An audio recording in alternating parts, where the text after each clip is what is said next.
You are most welcome to tonight's live stream. And we're going to continue with the review of Rich Dad, Poor Dad by Robert Kiyosaki. Okay. Tonight's topic is a very interesting one. We are looking at chapter 4, lesson 3. Rich Dad Thoughts, Robert Kiyosaki, and Mike, 6 lessons. And today we're looking at the third lesson. What is the first lesson? The first lesson is the rich don't work for money. The second lesson is financial literacy. And the third lesson tonight is mind your own business. Yes, mind your own business. In the course of this review, you are going to learn how to mind your own business. You may think that you've been minding your business all along, but you are in for some surprises. All right. You welcome everybody. Good evening, good morning, good afternoon from wherever you are watching. All right.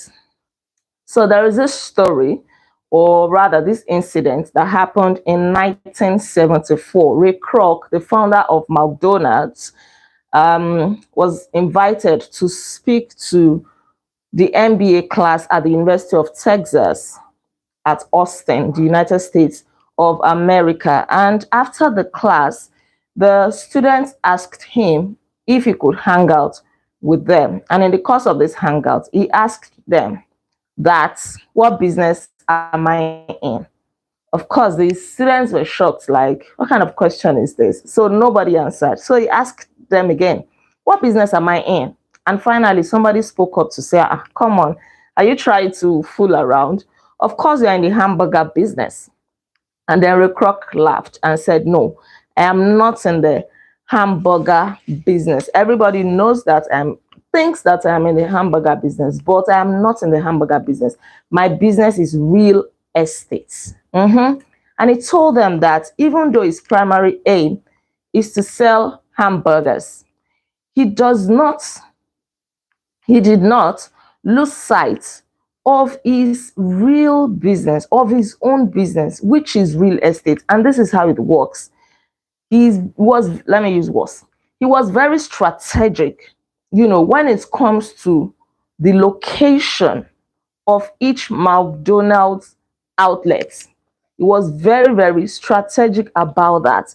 And so he would make sure that even though he had to build a McDonald's outlet somewhere, he was actually more interested in the location, the land where that outlet was built. So for all those who bought McDonald's franchise from him, what they were actually buying was the land, the strategic location of the place, and not really the store where they will be selling hamburgers. So he was able to make a lot of money. And at the time of writing this book, the author said that McDonald's happened to be the largest single owner of real estate in the world, even owning more lands, more real estate than the Catholic Church. As of the time of writing this book, I'm not sure if this fact is still valid as of today. But even as of that time, this is a big deal. As in, it is a big deal, right? It said that McDonald's owns some of the most valuable intersections and street corners in America, as well as in other parts of the world. While I was reading this, it just clicked, it just dawned on me that, wait, so that's true. You would usually find most McDonald's outlets at a corner piece, the corner of a street. Yes, I remember in America, most of them will be like at the corner of the street. Even in the UK, there's even one that is coming to my head right now. Most of them are usually at the corner of a street. Very, very strategic. He was more particular about the real estate, the location of that, because he knew that even if tomorrow he had to stop selling hamburgers, he had to stop selling French fries, he could sell off the land, he could sell off the building, and then still make his money. So you see, that wasn't minding his business, right? And one of the students that actually related the story to Robert Kiyosaki, his best friend, named Kate, actually said that he learned a very important lesson on that day. And he also went ahead in life to own car washes. But his business was also the real estate under those car washes, such that if, he decided not to do the car wash business anymore, he owned assets. He owned the land, the building, the infrastructure, plus the land and everything, even though the car wash business might have to give way. This is a very profound lesson, right?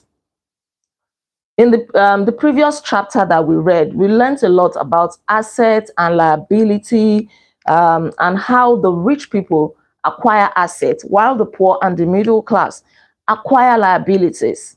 So the author is reminding us that most people work for everyone else except for themselves. They work first for the owner of the company, and then they work for the government who takes taxes from them, and then they work for the bank to whom they pay mortgage. If they're still paying on a house or they have a loan, They also work for other people. The moment they receive their salary, they buy everything. That's when they will know that they will buy clothes, they will buy shoes. Oh, they buy all sorts of things. And then before they know it, the money is gone. They don't pay themselves. If you remember what we read in The Richest Man in Babylon, one of the lessons there says, pay yourself first. Once you collect your salary as a 9 to 5 worker, before you start spending, remove your tithes if you're a Christian, then pay yourself, even if it is 10%. In fact, that is the minimum. Pay yourself, keep it aside. Because if you spend it, your money is still never going to be enough anyways. And saving that 10% will not make you starve. You're not going to go hungry. You're still going to be fine. So just save it. Just deny yourself of some pleasure. Just endure and save that 10%. If you don't want to keep wallowing in poverty. So stop paying other people except yourself. Once you collect your salary, what you're saying is, oh, I've gone to work for you. Okay, everybody take. Before the 15th of the month, you are broke, waiting for the next paycheck. All right. So now we're going to the secret number 3 of the rich. Rich Dad said that at the time that they were growing up, there was nothing like McDonald's, at least not near them. But at the time that Rich Dad was teaching them, Rich Dad had coincidentally taught them this lesson that Ray Kroc, the founder of McDonald's, taught the students at the University of Texas. And this is one of the secrets of the rich. As a matter of fact, it is the number 3 secret of the rich. And the secret is mind your own business. Financial struggle is often directly the result of people working all their life for somebody else. Many people will have nothing to show at the end of their working days. They are going to retire and they have no money to show for it. They're going to be asking themselves, what have I done all these years?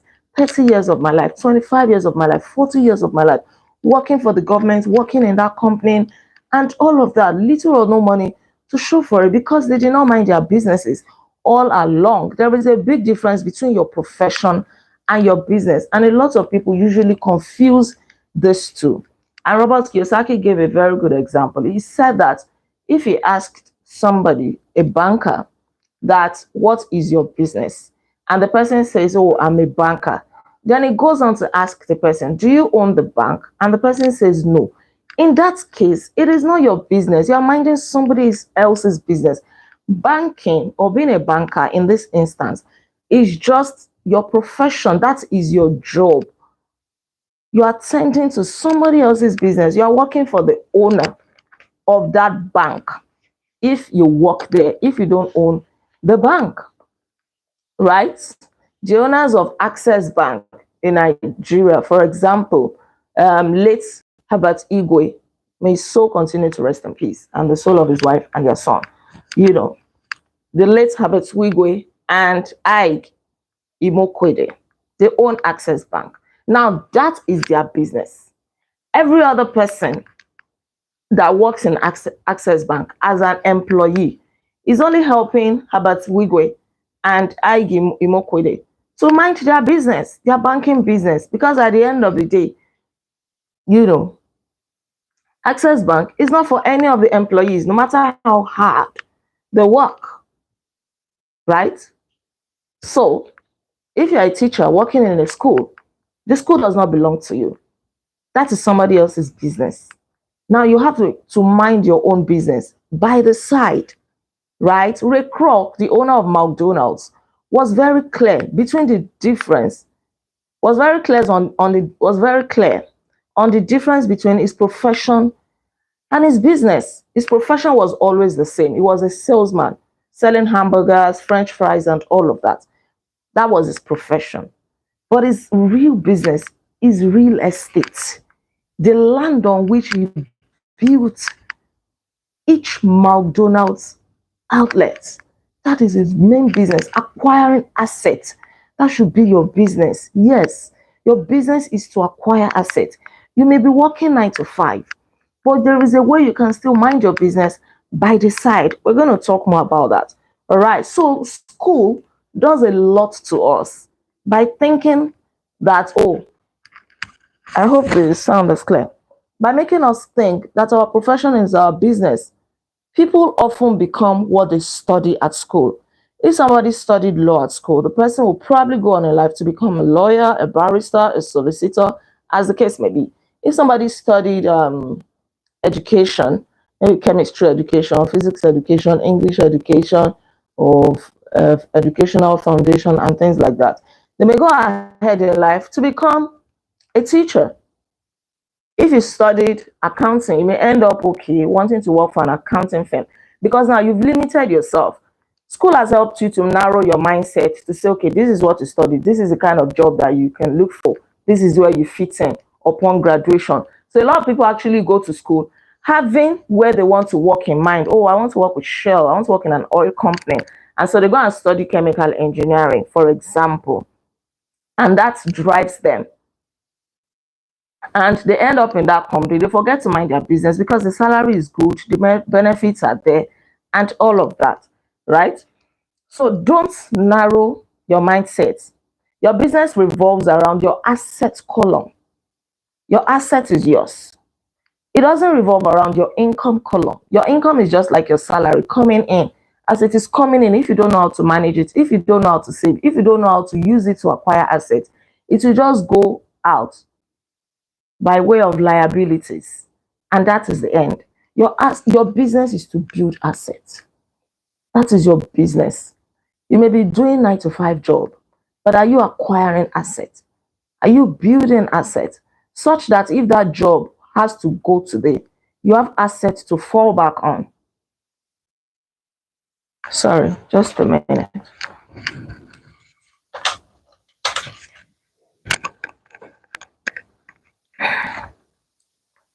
All right. But a lot of people don't understand this. And at work, you'll be asking for pay raise. Oh, I need a promotion. Oh, I need another job. I need this. I need that. They earn more money, but their money problems are still not solved because they've not learned to acquire assets. They've not learned, they've not learned to build wealth. Sorry, excuse me. Sorry for the distraction.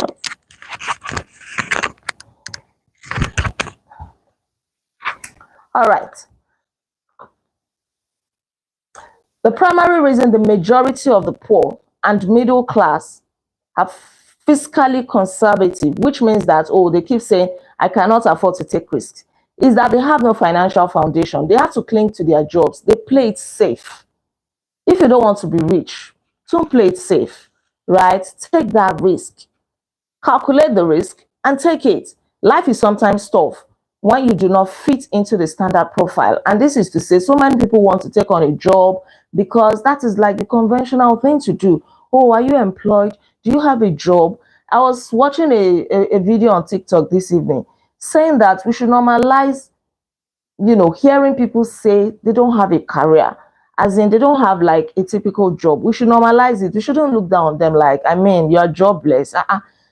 We don't consider the fact that the person may be building something, the person may be trying to build an empire. The person does not want to feel stuck in a company that will buy over their dreams in exchange for monthly salary that may not be taking them anywhere, right? So mind your own business. So many people have put themselves in deep financial trouble when they run short of income. And so in order for them to raise cash, they sell their assets. Don't be quick to sell your assets. Build your assets and don't be quick to sell it off once you have any problem, because that's what a lot of people do. And then they put their assets on distress sale, and what they get is not even up to 50% of the cost value of that asset, right? Don't sell your personal asset for just a fraction of the value just because you are pressed for cash. Before you can do that, you really, really, really have to be sure that there is no other way. As in, there is no other way. Otherwise, you're going to lose your assets. Start minding your own business. You may keep your 9 to 5 job. Nobody is saying that you should not do 9 to 5, right? But as you're doing that 9 to 5, have it at the back of your mind that, what if you are fired tomorrow? I remember when I was working as in my very first job after NYSC, National Youth Service Corps. This is a program that you undergo compulsorily for 1 year upon graduation from a higher institution in Nigeria. So after my NYC, I got this job, and one day, in fact, I cannot forget, it was Valentine's Day, February 14, 2013. I made a mistake at work, and that mistake landed me a suspension for 2 weeks, right? It was more like a shock because this was like a very honest mistake that I made. So I was not expecting this suspension. And then I got home that day. In fact, my Valentine's celebration was cut short. I was already in my red and white, ready to celebrate love and all of that. But I ended up doing my Valentine alone at home. And I was thinking, what if the suspension was actually a sack? What if I was actually laid off and there is no hope of going back to work? Is this how it happens? I would have been so jobless. And you see, that is why you should mind your business. No matter how much you love your job. In fact, if they say resumption time is 7 a.m. and you get there by 5 a.m., your name is still not going to enter into the list of the owners of the company if it is not your own. You don't own a share there or anything like that. The owner knows him herself. If they say closing time is 4 p.m. and you work extra hours till 8 p.m. because you're a very loyal and dedicated employee, which is good, it's not a bad idea. But if you are doing that because, maybe they may consider me and will a part of this company to me, you are deceiving yourself. In fact, the company may start, nosediving tomorrow. They cannot afford to pay your salary. They just have to let some people go. And then you have to go. What do you fall back on? Yesterday, we read about, let me just paraphrase, like if you're fired from that job today, for how many days more can you survive without that job? Based on maybe your savings or investments or anything that you have. Can you survive for just 5 days or 10 days or 30 days? Or can you survive for the next 50, 10, 20, 30, 40, 50 years?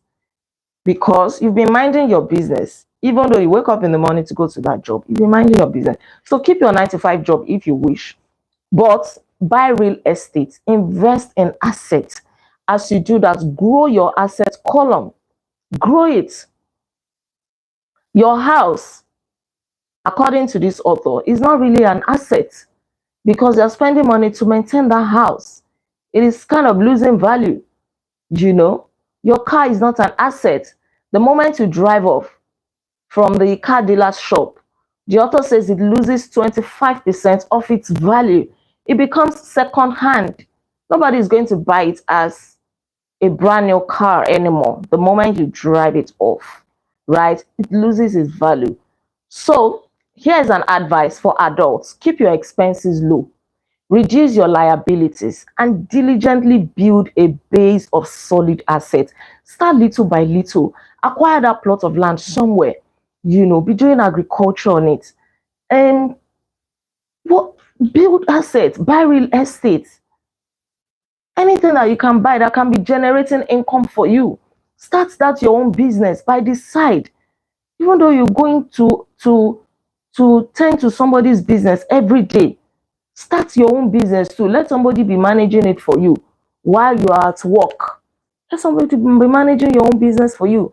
So that if your employer says that, sorry, we are downsizing, I'm afraid we have to let you go, you just go to your business and become the chief managing director there. And your life goes on.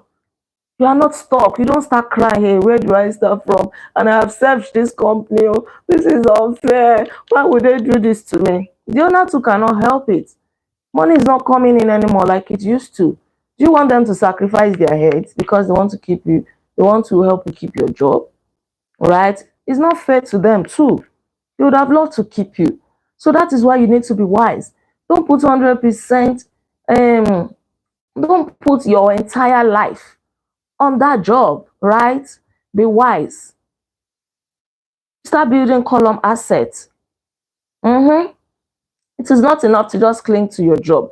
If you're a young person and you have not yet left home, you are still living with your parents, you are still seeing free food to eat, then start building a solid asset.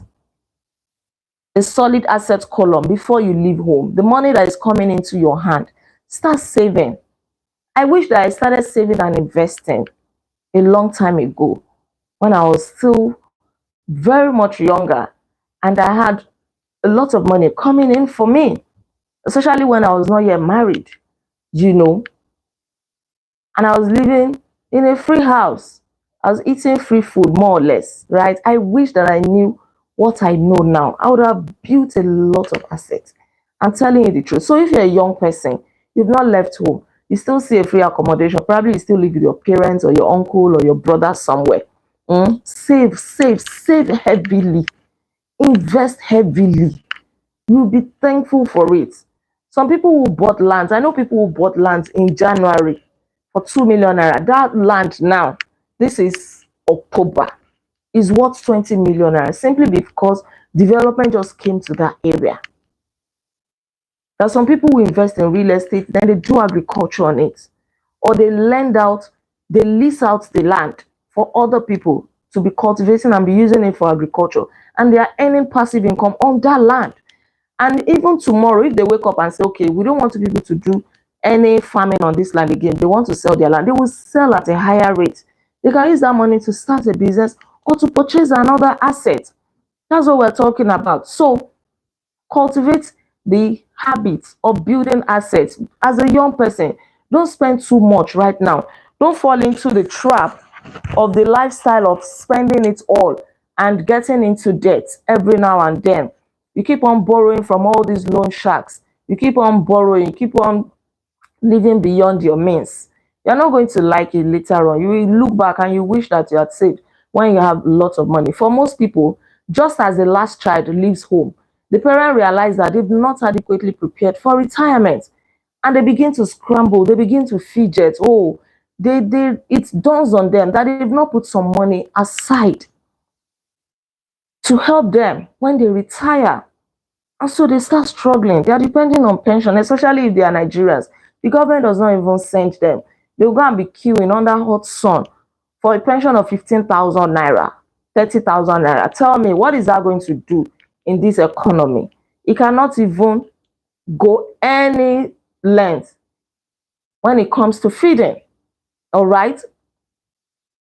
And they discover that they still have other expenses. So what kind of asset is the author suggesting that you acquire? It could be a business, and that business must not require your presence. Any business that requires your presence is not a business, it is a job. So you can have your business somewhere, have somebody to be managing it, or you buy into other businesses, buy shares in other businesses. That is an asset. MTN, for example, maybe when they start selling shares, I think they sold recently, I'm not sure if the offer is closed. When they start selling, buy into MTN. You don't need to have an office in MTN, but your money is working for you. The investors in MTN, they are running the business and they are doing a good job at that. From time to time, they share dividends. You earn dividends on your shares and you still have your shares there growing. All right. That is one way to do it. If you don't want to own a business, you don't want to the headache of being a CEO, buy into successful businesses. Any business that you know that is going to do well, is going to yield for you. Buy shares there.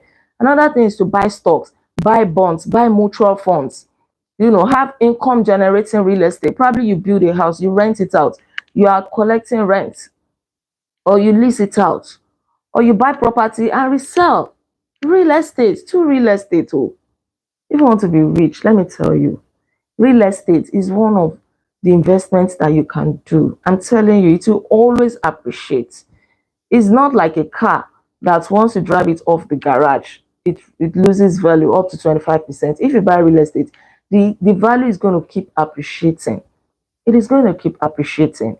In fact, your children and your children's children will benefit from the proceeds of that real estate. I'm telling you the truth. You can buy notes, IOUs, you can get royalties on your intellectual property. Probably you're a musician, you're a poet, you're a content creator, you create evergreen music, evergreen content, or you write books. Your intellectual property, you can keep earning royalties on them for life. You even transfer it to your children or your children's children to carry on from there. So if you have any intellectual property, go and patent it so that somebody else does not steal it. And anything at all that has value, that produces income, or that appreciates and has a ready market. All right. The author said that as a young boy, the dad would encourage him to go to school, get good grades, and find a good job. He encouraged him to keep it safe. But his rich dad, on the other hand, encouraged him to acquire assets. And these has to be assets that he loved, not just any asset. So the author really loved real estate. He said he could look at them from morning till night. He loved shopping for houses, for lands, for property, and he loved it. He enjoyed it. So any assets you want to build, make sure that it is something that you love doing, right? And he said that even while he was working 9 to 5, he was working so hard just to buy assets. The money that he was getting from his salary, he was using it to build assets by the way or by the side. So even your salary, be using it to tie something down. Don't spend everything. Don't lose focus of your future. Retirement is going to come. Old age is going to come. What assets have you built so far? Don't waste any time. Key into any good asset that you can key into right now. Passive income is a way to build generational wealth. Yes. Key into it, right? And mind your own business. Your business is to keep your asset column strong. Once any dollar, any naira, any pound enters into your asset column, you must not allow it to come out until it has worked for you. Your money can work for you 24 hours in a day, 7 days a week, 30 or 31 days a month, 365 or 366 days a year. Your money can work for you. Don't be quick to spend money from your asset column just because you are pressed for cash. Let your money work for you. Make sure that it works hard for you and give birth to grandchildren, great grandchildren. Then proceeds from that money is what you are going to be spending. I'll give an example of when they invested in real estate. That after like 4 years was when his wife bought a Mercedes car from the proceeds of their real estate investment. For 4 years, she did not buy any new car. So when she eventually bought the car, they did not have to touch their main assets. They did not have to dig into their assets column. She bought it from the extra, what the assets yielded, the extra money. So it didn't feel like they were eating into their main money. No. Unfortunately, the rich people, they buy luxuries first instead of assets. They want to look rich, when in actual fact, they are broke. But the reverse is the case. Sorry, did I say the rich? I meant to say the poor, in case I said the rich. The poor people want to buy luxury first. Once they get any small money, oh, what can I buy? Oh, they go and buy cars. They go and buy clothes. They throw a party. They want to enjoy first. Oh, money has come. They want to cruise first. But the rich people have a different mentality. They say, this money that has come in, what can I use it to buy? They use it to acquire assets first. Luxury lasts for them. So that when they start enjoying the luxury, it is actually from the produce of that asset, not the main asset itself. The asset is still there, yielding more money for them.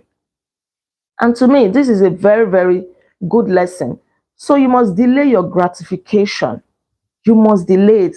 He said when his wife eventually bought the car, she bought it out of her financial intelligence, and the car meant a lot to her. It wasn't just like, oh, any other car, because her financial intelligence could afford it. So your business, let me remind you, is to build your assets column. Make sure that it grows stronger and stronger. And every penny that goes into your assets column, make sure that it doesn't come out until it has given birth to children, grandchildren, great-grandchildren, great-great-grandchildren, up to like the 10th generation, if need be, before you now say, okay, let me spend your ancestor. Your ancestor has worked so hard. It has to go and rest. But the children and the great-grandchildren and all of that, they are still there yielding more money for you. So you may be a 9 to 5 worker.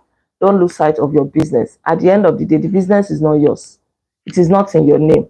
No matter how hard you work, the owner knows himself. The owner knows herself.